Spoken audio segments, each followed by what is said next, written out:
শিক্ষাঙ্গনে আবারও ডাকসু নির্বাচনের উত্তাপের মাঝেই ফের মব আতঙ্ক সৃষ্টি হয়েছে। সামাজিক যোগাযোগ মাধ্যমে এই ঘটনা নিয়ে অন্যান্য প্রার্থীরাও জানিয়েছেন বিরূপ প্রতিক্রিয়া। বিকেলে ব্যানার ফেলে দিয়ে প্রার্থীদের ছবি বিকৃতির ঘটনা ঘটেছে। বিস্তারিত জানাচ্ছেন মুনিয়া জুথি।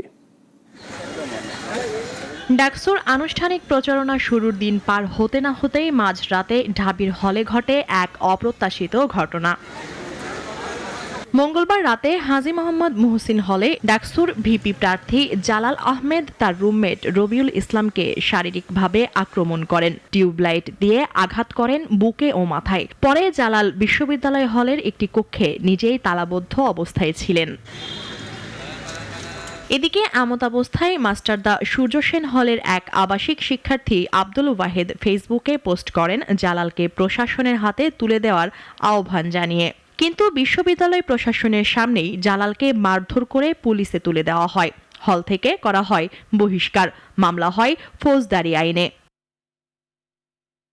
এদিকে মব সৃষ্টি না করার সেই পোস্টের জের ধরে আক্রমণ করা হয় আব্দুল ওয়াহেদকে। মারধরের পর কেড়ে নেওয়া হয় মোবাইল ফোনও।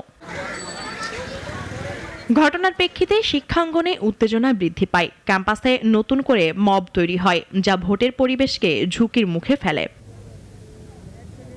এ নিয়ে আরেক ভিপি প্রার্থী শেখ তাসনিম আফরোজ ইমি ফেসবুকে এই মব এবং শিক্ষাঙ্গনের পরিস্থিতি নিয়ে পোস্ট করেন। পোস্টটি সামাজিক মাধ্যমে ব্যাপক প্রতিক্রিয়া সৃষ্টি করে এবং নির্বাচনী উত্তাপ আরও তীব্র করে। বিষয়টি নিয়ে মুহসিন হলের একাধিক শিক্ষার্থীর সাথে কথা বলে জানা যায়, অভিযুক্ত জালাল মানসিকভাবে কিছুটা অসুস্থ। বিগত সময়ে ছাত্রলীগের দ্বারা নিগৃহীত নিপীড়িত হয়েই অনেকটা ভারসাম্য হারিয়ে ফেলেন।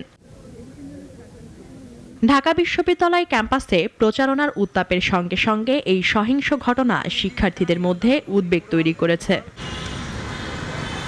মুনিয়া জুথি, নাগরিক, ঢাকা।